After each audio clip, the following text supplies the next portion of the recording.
মুহাম্মদুর রাসূলুল্লাহ সাল্লাল্লাহু আলাইহি সাল্লাম যে কিতাব নিয়ে এসেছেন, সেই কিতাব কিয়ামত পর্যন্ত বলবদ্ধ থাকবে। কিয়ামত পর্যন্ত এই কিতাব থেকে মানুষ পড়ে শিক্ষা গ্রহণ করবে, হেদায়াত নেবে এবং জীবনকে সুন্দরভাবে গঠন করবে।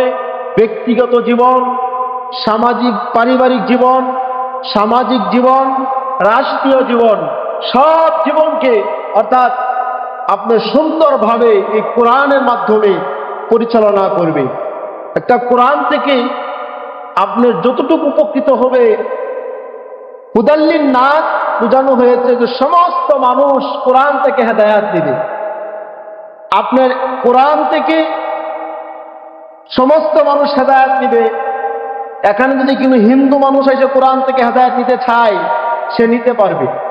যদি কোনো খ্রিস্টান কোরআন থেকে হেদায়াত নিতে চায়, নিতে পারবে। যদি কোনো ইহুদি কোরআন থেকে হিদায়াত নিতে চায়, নিতে পারবে।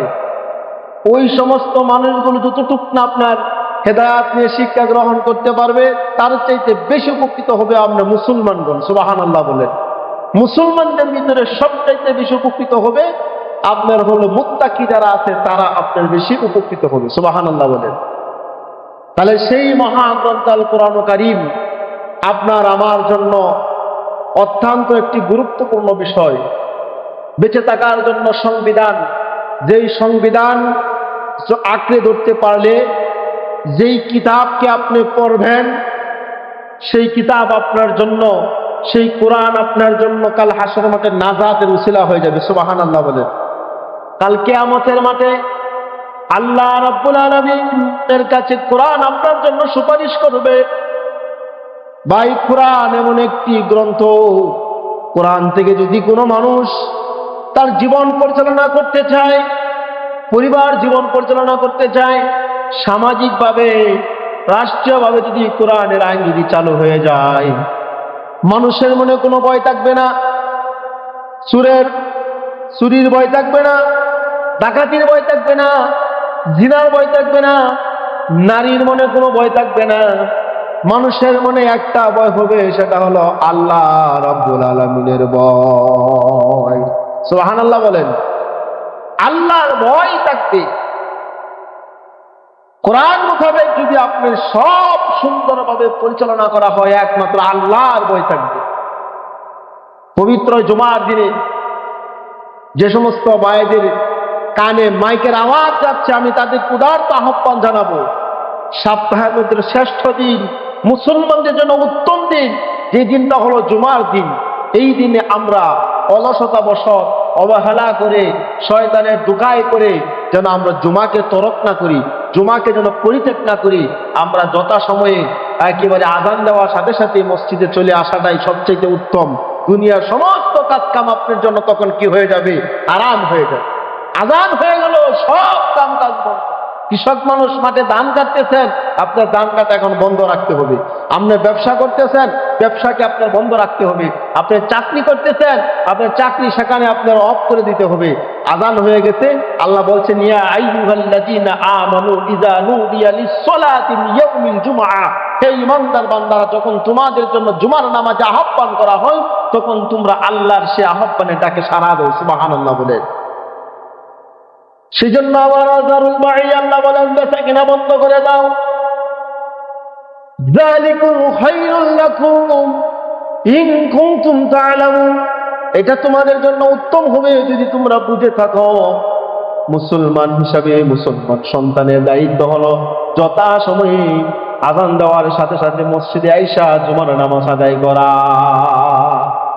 এটা মুসলমানদের জন্য ঈদের দিন, গরিবের জন্য আমরা বলি হজের দিন।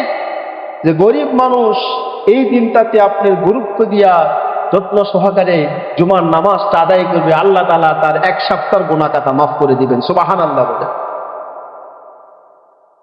প্রিয় ভাইরা আমার,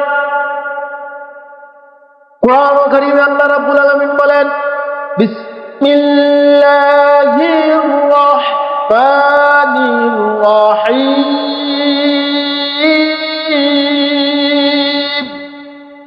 ওয়ারাতিলিল কুরআনা তারতিলা। তারতিলা। আল্লাহ বলেন তোমরা কোরআন তেলাওয়াত করো ধীরে ধীরে সুস্পষ্ট সুন্দরভাবে। আল্লাহ বলতেছেন কোরআন তোমরা সুন্দরভাবে মদ গুন্না মাকরা সব ঠিকঠাক করে তারতিলের সাথে কোরআন তেলাওয়াত করার জন্য বলছেন। কে বলেন? আল্লাহ। কোরআন কারীম সুন্দরভাবে তেলাওয়াত করো।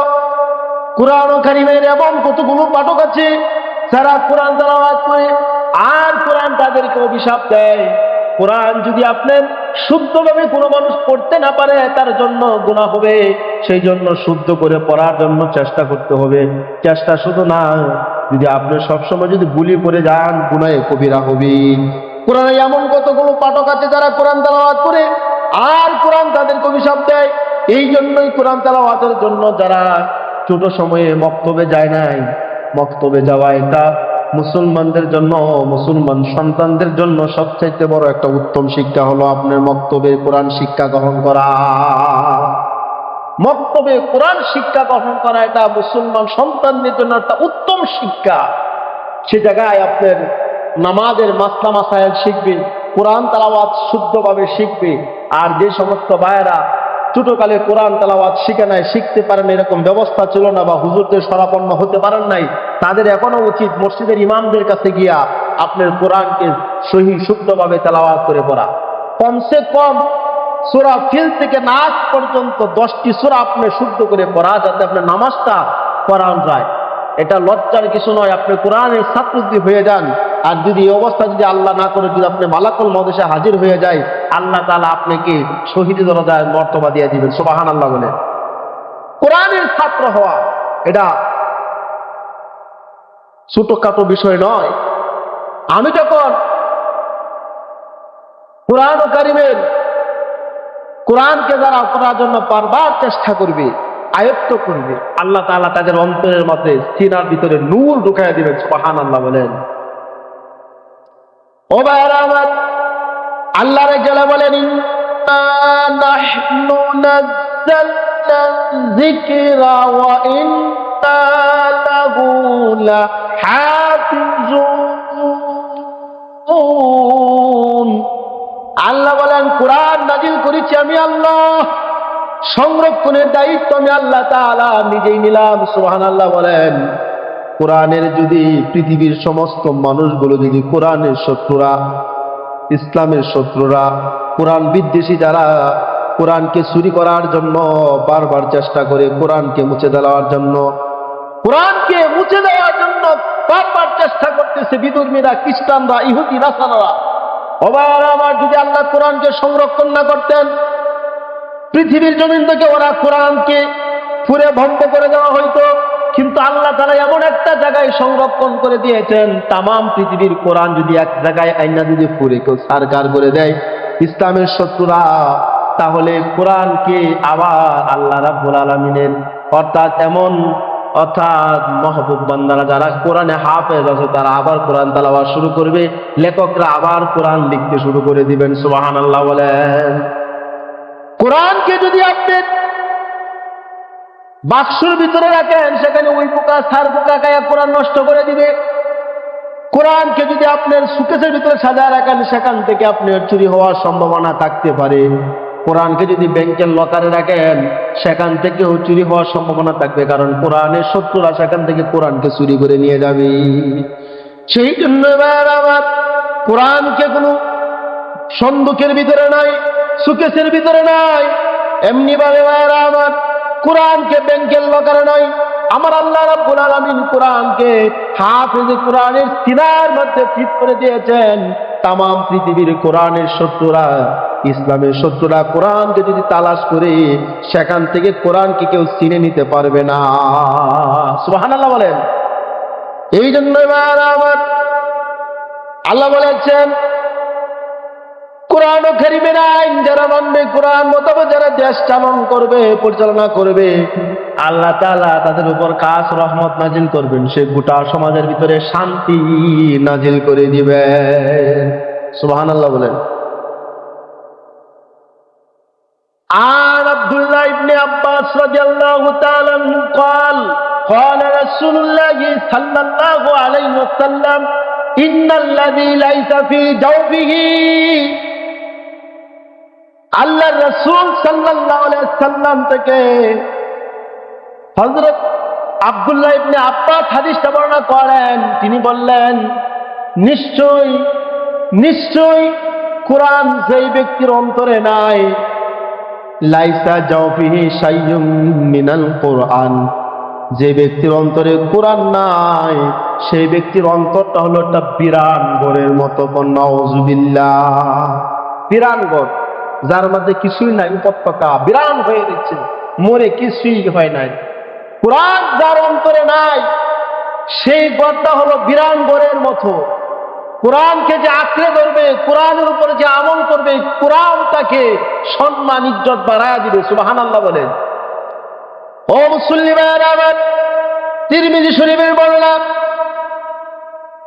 আন ইবনে মাসউদ রাদিয়াল্লাহু তাআলা قال قال رسول الله صلى الله عليه وسلم من قرأ القرآن, হযরত আব্দুল্লাহ ইবনে মাসউদ থেকে হাদিসটা বর্ণনা, রাসূল আরবি সাল্লাল্লাহু আলাইহি ওয়াসাল্লাম বর্ণনা করেন, মান ক্বারাল কুরআনা, মান ক্বারাল কুরআনা, যে ব্যক্তি কোরআন কারীমের আয়াত তেলাওয়াত করলো, ওবার আমার যে ব্যক্তি কোরআন কারীমের আয়াত তেলাওয়াত করলো, এরপরে দয়াল নবীজি বললেন সেই আয়াত কোরআন তেলাওয়াত করলো, আল্লাহ রাসূল সাল্লাল্লাহু আলাইহি ওয়াসাল্লাম বললেন, কোরআন কারীমের যে ব্যক্তি একটি আয়াত বা একটি হরফ তেলাওয়াত করলো, আল্লাহ তাআলা তার আমলনামায় কি লিখে দিবেন? ভাইরা আমার, দয়াল নবীজি এখানে বলতেছেন, মান কারা হরফাম মিন কিতাবিল্লাহি ফালাহু আশরি আমসালিহা, যে ব্যক্তি কোরআন কারীমের একটা হরফ পাঠ করবে, একটা হরফ পাঠ করবে,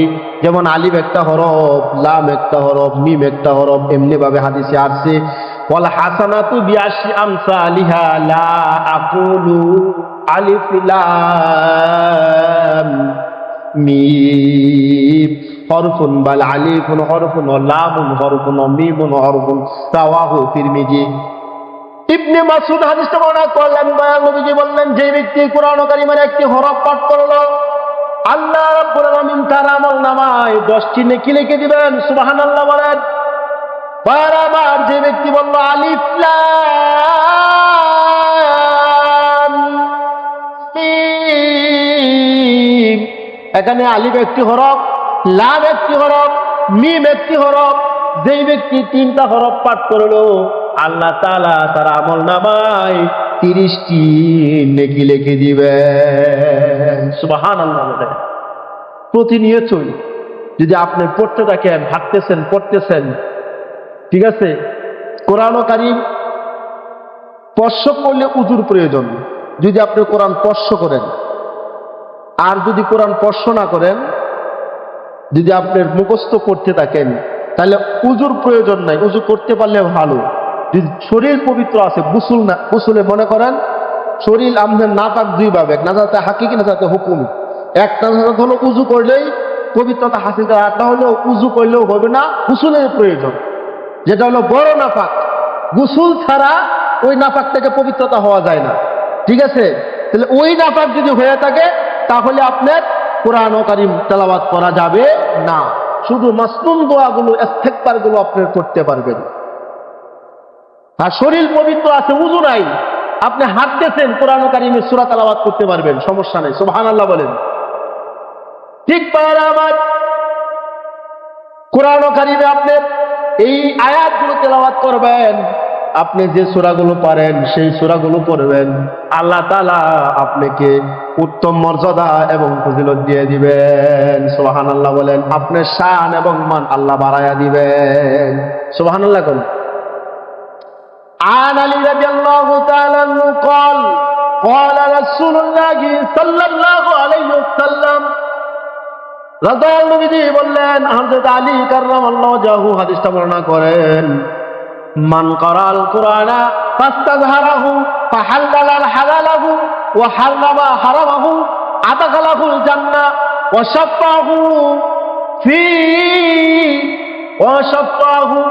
আল্লাহ রাসূল সাল্লাল্লাহু আলাইহি সাল্লাম বলেন, ওই যে ব্যক্তি কোরআন কারীম মুখস্থ করলো, মান কারাল কুরআনা, কোরআন পাঠ করলো ফাস্তাদ হারাহু ফাহাল্লাল হালালাহু, কোরআনকে হালালকে হালাল হিসাবে জানলো, ও হারামা হারামাহু, হারামকে হারাম হিসাবে বর্জন করলো, কোরআন কারীম তেলাওয়াত করলো, পাঠ করলো, মুখস্থ করলো, হালাল হারাম যাচাই বাছাই করে পড়লো, আদাখালাহুল জান্নাহ, আল্লাহ তাআলা তারে জান্নাতে প্রবেশ করাবেন। সুবহানাল্লাহ বলেন। শুধু তাই না ভাইরা আমার, আল্লাহ রাসূল বলতেছেন 10 জন ব্যক্তিকে হাফেজে কোরআন, যেই কোরআনটা সিনার ভিতরে আঁকড়ে ধরে রেখেছে, হালাল হারাম যাচাই বাছাই করে চলছে, পরিবারের 10 জনকে শাফাআত করে জান্নাতে নিয়ে যাবি। যে 10 জনের উপর জাহান্নামের আগুন অবতারিত হয়ে গেছে, এমন 10 জন ব্যক্তিকে সুপারিশ করে একজন কোরআন পড়নেওয়ালা হাফেজে কোরআন ব্যক্তি আপনার সুপারিশ করতে পারবে আল্লাহ তাআলার কাছে। সুবহানাল্লাহ বলেন। এই জন্যই কোরআন যদি তুমি আটকে আটকে পড়ো, তোমার দ্বিগুণ সওয়াব, তোমার সওয়াব আল্লাহ বাড়াইয়া দিবেন। সুবহানাল্লাহ বলেন।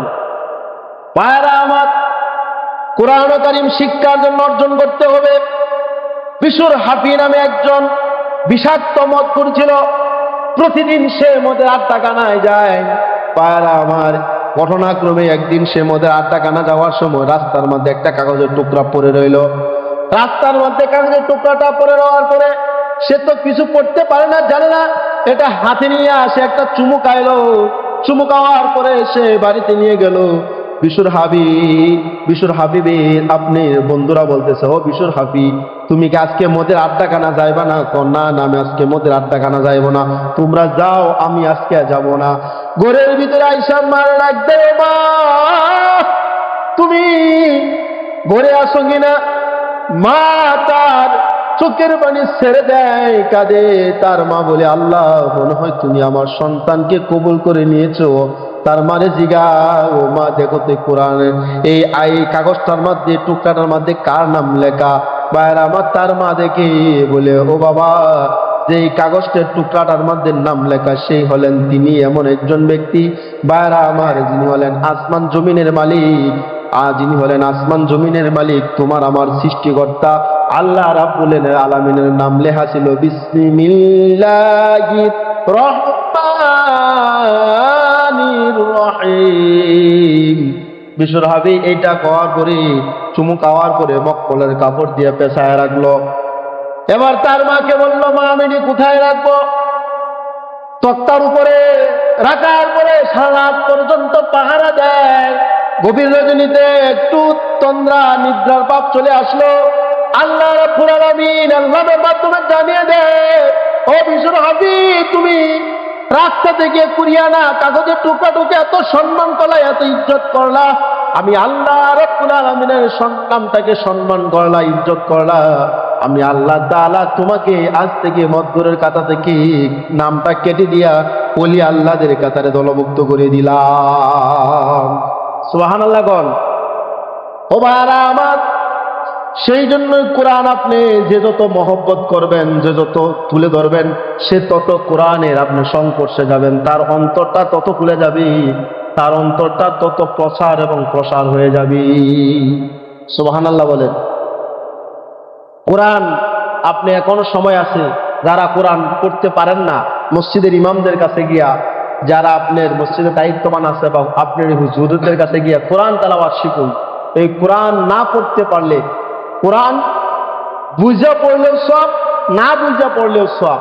বুঝা পড়তে পারলে সবচেয়ে ভালো, বেটার। অর্থ যদি জানতে পারেন তাহলে আপনার জানতে পারবেন কোন আয়াতের অর্থ কি বলছে আল্লাহ, কোনটার হুকুম কি বলছে, সব জানতে পারলেন আপনি। সুবহানাল্লাহ বলেন। ভাইরা আমার, কোরআন কারীমের আলোচনা ব্যাপক আলোচনা। এটার আলোচনা আপনি কোরআন কারীমের প্রত্যেকটা বাড়িতেই কোরআন কারীম আছে, তেলাওয়াত কোরআন কারীম, কোরআন শরীফ আছে না প্রত্যেকের বাড়িতেই? আমরা মুসলমানের সন্তান হিসাবে আমরা প্রত্যেকের বাড়িতেই কোরআন আছে। আমরা হয় বৎসরে একবার কোরআন শরীফ পড়ি অনেকেই। রমজান মাস আসলে কোরআন শরীফের তেলাওয়াত বাড়ে, রমজান মাস চলে গেলে কোরআন শরীফ তেলাওয়াত বন্ধ হয়ে যায়। অনেক হাফেজরাও এটা আপনার করে, ঠিক আছে, কিন্তু না, প্রতিদিন ফজরের পরে যদি আমরা কোরআন তেলাওয়াত করি, তাহলে ওই ঘরের মধ্যে আল্লাহ তাআলার রহমত নাজিল করবেন, অপমনটন দূর করে দিবেন, এই ঘরের মধ্যে শান্তি নাজিল করবেন। সুবহানাল্লাহ বলেন। প্রতিদিন ফজরের নামাজের পরে কোরআন তেলাওয়াত করা করে সূরা ইয়াসিন পড়া, অন্যান্য সূরাগুলো পড়া, প্রতিদিন যদি আপনি ঘরে কোরআন তেলাওয়াত করেন 10 মিনিট অথবা আপনার 15-20 মিনিট যদি কোরআন তেলাওয়াত আপনি করেন, আর আপনি পরে আপনার একজন স্টুডেন্ট ছাত্র পরে অন্যান্য আপনার সাবজেক্টগুলো পড়েন, আপনার মেধাকে আল্লাহ তাআলা প্রখর বানায় দিবেন, বৃদ্ধি করে দিবেন। সুবহানাল্লাহ। আর যে সমস্ত মা বোনেরা আছে তারা যদি কোরআন তেলাওয়াত প্রতিদিন সকালবেলা পাঠ করে সারাদিন যে কাজ কাম করবে তার কাজ কামের মধ্যে আল্লাহ তাআলা বরকত দিয়ে দিবেন। সুবহানাল্লাহ। সেই জন্যই কোরআনকে আপনি সাজিয়ে গুছিয়ে কাপড় দিয়ে পেঁচিয়ে থাকর রেখে দেওয়া না, সেই কোরআনটাকে বাহির করে সেটা তেলাওয়াত করা এবং সেটার ভিতরে কি আল্লাহ বলছেন সেটা সম্পর্কে হুকুমাহাম সম্পর্কে বিস্তারিত জানা। না জানতে পারলে আপনি যে মুসলমান একজন সন্তান হিসাবে আপনার করণীয় কি, যদি আপনি না জানতে পারেন তাহলে আল্লাহর কাছে আপনি জবাবদিহিতা করতে হবে। ভাইরা আমার,